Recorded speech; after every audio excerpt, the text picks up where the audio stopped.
Let's look to Monday. We're streaming in for fantasy basketball to win in our playoffs. Michael Bolton. Thanks, Josh. It's Michael Bolton here, and it's time for another episode of the Locked On Fantasy Basketball Podcast. Let's get to it. Let's get to it, indeed.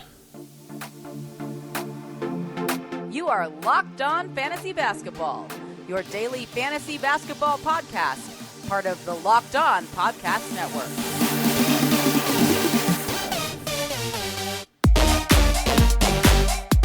Hello and welcome to the Locked On Fantasy Basketball Podcast, brought to you by Basketball Monster. My name is Josh Lloyd and I'm here to answer the age-old question. Does the closed door button work in elevators? No. I'm also the lead fantasy analyst at basketballmonster.com, and you can find me on Twitter as always, at redrock_bball, on TikTok at redrock_bball, and on Instagram at Locked On Fantasy Basketball. Today's episode is brought to you by LinkedIn Jobs. LinkedIn Jobs helps you find the qualified candidates that you want to talk to faster. Post your job for free at linkedin.com/LockedOnNBA. That is linkedin.com/LockedOnNBA to post your jobs for free. Terms and conditions apply. Thank you also for making Locked On Fantasy Basketball your first listen every day. We are free. We're ready to double bang on all platforms. So hit the thumb up, bell, comment, subscribe, 5-star review. I think that you've enjoyed the show this season. And if you have, you can do those things. And if you haven't, that's okay too. We're here to allow you your own personal choice. Hopefully, we can get through this show quickly because I am running massively behind time. That's okay. You don't need to. You don't even care. You don't even need to know. What am I talking about? Let's talk first game. Cleveland, Indiana is the first one up. There are 8 games on Monday. We're streaming in. It is the fantasy playoffs. The Cavs have a Monday, Wednesday, Friday, Sunday week, and then 4 the following week. The Pacers have the same Monday, Wednesday, Friday, Sunday, but they have 3 in week 22. Donovan Mitchell's going to be out. The Winter Soldier, Max Strus, remains out. Evan Mobley is out. Dean Wade is doubtful. Dougie McDirt is out again for Indiana. I would think that Strus, Mobley, and Mitchell are out for most of this week, would be my guess. I don't know that. Mitchell's status is up in the air. Strus is zero reporting whatsoever. Hey, he's out. Cool. Don't know what it means.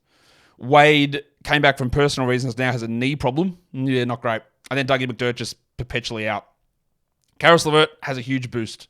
We want to watch what he does, but he's a clear points league must roster, and he probably is for categories while these guys are out, understanding the percentage problem. Aaron Nesmith is also getting that significant value at the moment. I love what he is doing. He's a more category than points league player, but there's enough there for both formats. Who else is getting a boost? Well, Isaac Okoro is. So is Slam and Sammy Merrill. Hey, guys, when I put the boosted guys here, there's not one player, right? I could go through 20 different guys I couldn't go for 20 for each team. They don't have that many on a roster. But if I say Isaac Okoro is the guy getting boosted, and someone also said, what does boosted mean? It means they're just in a situation where their value is probably going to be higher than what it's been at other points during the year. There's a slight boost coming towards them. And Okoro gets that because Strus and Mitchell are out. But LeVert gets boosted, Sam Merrill gets boosted, George Niang gets boosted, Jarrett Allen gets boosted, Darius Garland gets boosted. All these guys get increases because of all the players that are out. Okoro is at least going to be worth streaming. It's a pretty strong schedule. 8 games across the next 2 weeks. TJ McConnell is also getting boosted. Not necessarily through minutes, just what he's doing. When he's on the court, the ball's just in his hands all the time. So even in 20 minutes a night, he's actually a 12-team league guy, and with 4 games this week, well, you should be a bit interested in it. The second game, Miami versus Philadelphia, back-to-back for the Heat. They're playing on Sunday. They play here on Monday. They've got 4 games this week as well, Monday, Wednesday, Friday, Sunday, and then moving into 3 in week 22. The Sixers also play for the same prime schedule, Monday, Wednesday, Friday, Sunday, but they have 4 in week 22. Tyler Hero is out. We can jack him off. Get that garbage out of here! I also figured out, if you figure out a lot of stuff from the YouTube comments, I also figured out that people don't know that Jack is a nickname for John. So when I call him John Armstrong, it's because his name is John Armstrong. His name is literally John Armstrong. Jack is a nickname and that's what he goes by. But when I call him John, it's for humor. It's like calling James Harden Jim. It's a nickname. His name is actually James, obviously, but Jim is a nickname for James. So when I say it's John Armstrong, what do we do? Get that garbage out of here! I'm not dense and I got his name wrong. Yeah, his name is John. His nickname is Jack. He goes by Jack. All good. YouTube comments, W. Jimmy Butler missed on Sunday. I'm going to think that's a back-to-back thing, but we'll find out. Little Chungus missed on Sunday as well. We'll see whether he's available. Kevin Love will be out. Toby Harris missed the Sixers game on Saturday, so he's questionable here while Melton, Embiid, and Covington are all out. If Harris is out, then you got a massive game from Nick Batum last time out. I don't know whether that happens again, but it's at least worth looking into. Mo Bamba also played 1 million minutes last game. He got 28 while Reed played 20. By the way, Kai Jones won't play for the Sixers. He's on their roster at 10-day, but he's only going to be in the G League and now he's injured too, so don't even worry about that one. Bamba, if he plays 28 minutes, then yes, we stream him in. But we need to watch that. We need to see what they do there. While Caleb Martin, with the injuries to Hero and the potential absence to Butler and Jovic, Martin's got value and streamability for this week. Kyle Lowry also getting that boost with the absences of Melton and the potential absence of Harris. We know what Lowry's strengths and weaknesses are, but it doesn't mean he can't be used in the right scenario. That's not every scenario, but in the right one. The next game just could be an absolute disaster. Detroit and Boston. In Boston, the Pistons go 4 games. They also play on Sunday. So they go Monday, Wednesday, Friday, Sunday. In fact, as I'm recording this, they're playing. And then 3 games the following week, while Boston also have the back-to-back. And they go Monday, Wednesday, and then a back-to-back again on Friday, Saturday. Just a dreadful stretch for Boston. They got 3 games in week 22. Asar Thompson is out on Sunday. I'm going to put him on the doubtful side of questionable. Quentin Grimes is out on Sunday, so I'll put him questionable. Cade Cunningham played on Sunday, but there's been a lot of knee injury report listing, so I'm going to say that he is questionable for this one. And then the Celtics. Who knows, man? What I do know is that Al Horford will be out. Horford will not play on Monday. Porzingis has been out with a hamstring injury for about a week. I'll put him on the doubtful side given the quality of the opponent. Drew Holiday played on Sunday. I think he probably sits on Monday. Jason Tatum played on Sunday. Now, he played their last back-to-back, but is there a game that he sits coming up? It might be this one. Tatum might be out. He was on the injury report for Sunday and he played. I think he might sit, but I don't know that one. Jaylen Brown and Derek White both were out on Sunday, sitting on the back-to-back, as the Celtics love to do. They're the kings of load management. Derek White and Brown will be out on Sunday and they'll come back in on Monday, is my guess. So who gets boosted? Well, I'm guessing that Asar Thompson is out, so Simone Fontecchio is going to get bigger minutes. But Monty can always Monty. We saw it with Jaden Ivey on Sunday. Stuff can go wrong. But Fontecchio is getting a boost. And then with those absences, maybe Tatum out. Drew Holiday, Porzingis, and Horford probably all out. Slamin Sammy Hauser, Luke Cornett, Xavier Tillman, Peyton Pritchard all get boosts. Hauser's been an interesting guy at times and someone that I am paying a level of attention to. Portland and Chicago. Well, who knows? Again, who knows? Portland have 4 games, Monday, Wednesday, Friday, Saturday, with 3 games the following week. The Bulls have not a great schedule, Monday, Thursday, Saturday, only 3 games, and then heading into 4 the week after. I don't expect Jeremy Grant to play. He's dealing with a hamstring strain that was soreness originally. He's played, what did I say? He's played 2 out of his last 9 games. The Ides of March strikes again. So I don't think he plays. Shaden Sharp, Malcolm Brogdon will be out. Matisse Thybulle missed the last one. Of course, he did with ankle soreness. That's going to be in and out of lineups. I'll put him questionable here. Kobe White, I did have as out, but he is officially doubtful. That's out. Or Julian Phillips will be out. Dalano Banton's one that I've got to watch because what's going on with the minutes? Like 20 minutes, 20 minutes, 40 minutes, 40 minutes. If you can figure out a pattern, they're good for you. Unless the pattern is you play 20, 20, 40, 40, 20, 20, 40, 40. I doubt that's real. But if he plays 40, we roster him. If he plays 20, we want nothing to do with him. So we've got to watch that. For the Bulls, Torrey Craig has been starting in place of Kobe White. He's more of a deeper league guy, but him playing those 20 minutes or so impacts someone like the Big Avocado. Banton's obviously getting the boost because for God knows what reason, they are prioritizing him over Scoot Henderson. So he's getting a boost at the moment, but there could be a million other guys. Tumani Kamara, maybe Chris Murray, maybe Ayton and Simons. I don't know. Their rotations don't make sense at the moment. And then Dosunmu continues to get the boost with all the absences in Chicago. He was great last game, but also remember he was trash the game before that. He still needs to be rostered, but we've got to take all of that stuff together. Minnesota and Utah. This is the next game we look at. The Jazz are shenaniganizing as well. The Wolves go Monday, Tuesday, Friday, Sunday. So 3 games a week, 22. The Jazz have Monday, Wednesday, Thursday, Saturday with 4 games the following week. Rudy Gobert is dealing with a no timetable rib strain. I would guess that he just doesn't need to play in this one against Utah, so he will sit. I will guess Lauri Markkanen's quad contusion is just dreadful and he can't get out there. I don't think Jordan Clarkson's groin strain is going to allow him to get out there either. John Collins sat the last game for rest, one half of the back-to-back. I think he plays at this one, but also note that there's a Wednesday, Thursday back-to-back coming up for the Jazz this week. And the pattern so far has been that Dunn rested one of them and Collins missed the other one. They are the older players on this team. There's the two, Clarkson's one of them, But Markkanen's the important one, and then there's the older guys in Collins and Dunn. So there's going to be sporadic rests for Collins and Dunn, and Clarkson and Markkanen, you're barely going to see them. I don't know whether you drop them. Clarkson, I do. You drop him. Markkanen, I've got no idea, because it's like you don't want to drop a guy like that, but is it a 10% chance he even plays again? I don't know. If we had 2 weeks left in the season, I'd be like, Markkanen, there's no way he's playing. But we've got 4 weeks left. It seems a long time to sit him down with a quad contusion. So I think he comes back, plays every other game for a week or so at some point. Maybe he comes back on the Thursday this week, plays Thursday, Saturday, and then shuts it down again. That's my guess. Kyle Anderson with the absences, big minutes, big value. He's not for everybody. He's not a big scorer, but assists, steals, and rebounds. There's enough there for me. And Taylor Hendricks looked great. I loved him in the draft. I loved him as a dynasty rookie guy. And now we're getting the opportunity with everyone sitting down. I just think he needs to be on rosters. Naz Reid's also getting a gigantic boost. There's always an iffiness with Reid if Gobert is playing, because what do Reid's minutes look like? Because he's a backup. But with Gobert likely out, he's going to do everything. That's great. Towns had Gobert out, Reid through the roof. Towns out, Reid like sort of touching the roof barely. And then do we look at Omer Yurtseven? Now, I say he's boosted, but he might play 0 minutes. But last game, with Collins out, Kessler started, got good minutes, and Yurtseven got like 18 minutes and was great. Do they give Collins more time off and see what Yurtseven can do? I don't know. I don't think so, but I just wanted to flag that and put it out there.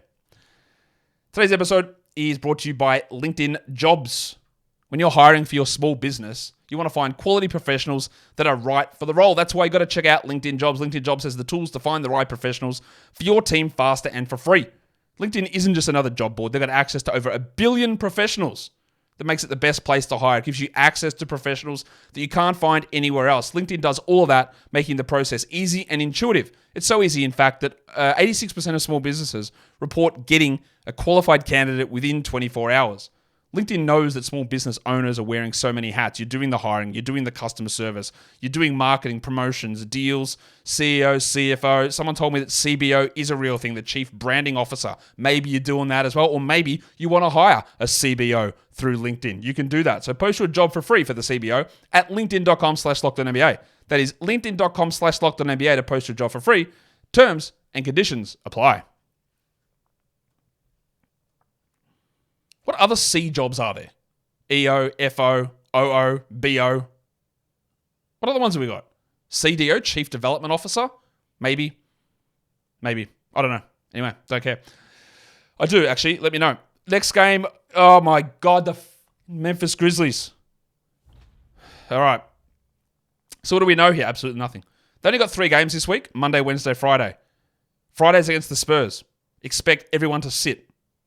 And then got 3 games the following week. The Kings have Monday, Wednesday, Thursday, Saturday, with 4 games the week after. I expect Brandon Clark is out. Scottie Pippen missed the last game with an injury out of nowhere. Lamar Stevens is dealing with an injury, apparently. Vince Williams' knee, I'm going to put him as doubtful, but I just don't know. Marcus Smart is out. Trey Lyles is definitely out. And Sasha Vezenkov is out for the Kings. Desmond Bane, unbelievable to me, came back and played 32 minutes in his first game back. Now, he was inefficient, but the fact that he was back and playing 32 minutes first game back makes me go, what is actually going on here? What happened with any of these reports and any of these timelines and any of this stuff? How long does Bane actually play through here? Does he just go rest of season? Does he sit with soreness on Friday? Write it absolutely in marker. Or maybe not, but watch that. I'm just going to predict the future and say Desmond Bane's ankle is going to have some soreness on Friday. Just watch for that one. But he was awesome. It was great to have him back, and I didn't expect him to come back. I guess, how do we judge this, right? Was I wrong when I said that I didn't think Desmond Bane was going to come back this season? Yes, because he did. Was I wrong in saying that I think it's okay to drop him? Well, that's a debate, because the injury happened 9 weeks ago. So does holding someone in your IL for 9 weeks when you could have used it for other spots, is that a W? Or moving on, does that make it make sense? And we'll even see how much Bane plays. I think we can't judge that until the end of the season. But obviously, he came back, and that was wrong for me. But we'll see where it goes. The pencil Harrison Barnes. Barnesy.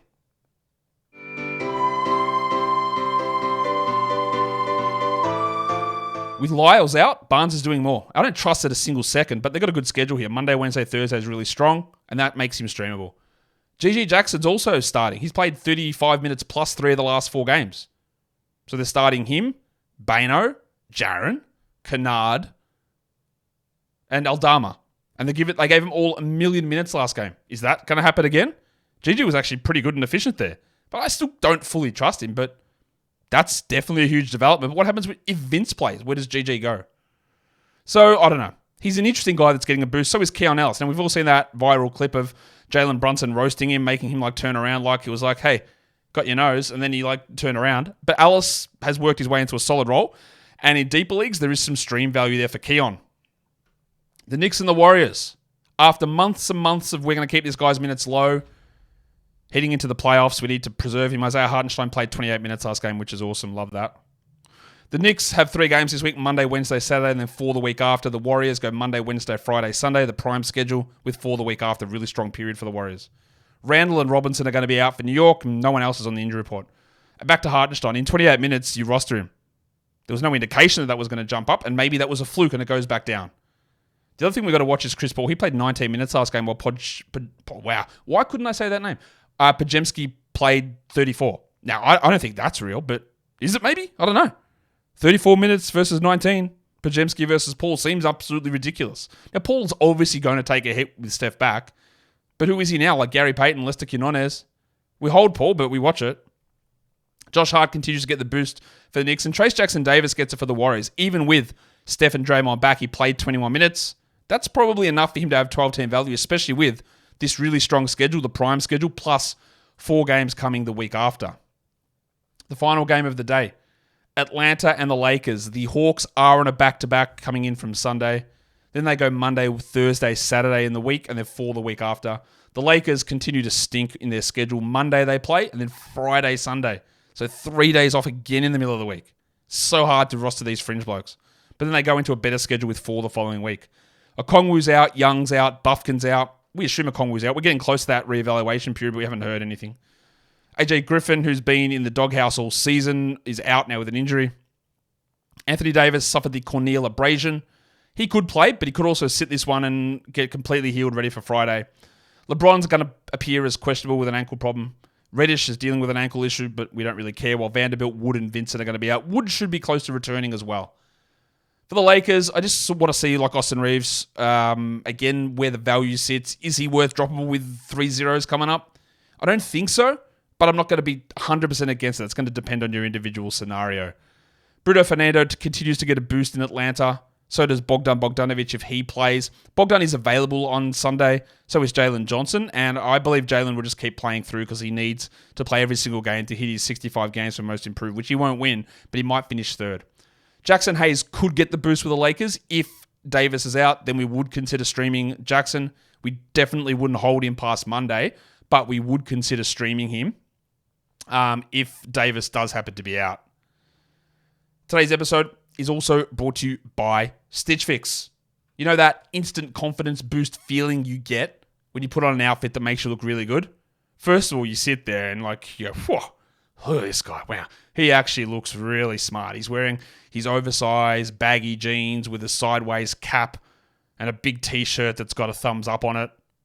That would be my style. Well, it wouldn't be. But Stitch Fix would tell you, no, we don't do that here. We're professional stylists with professional style. We'll make you look cool. We'll send you the stuff that's on trend. You tell them your style, size, and budget preference. You tell them, give me a box of stuff. They send it, 5 items, with styling tips and outfit recommendations, and you go love it.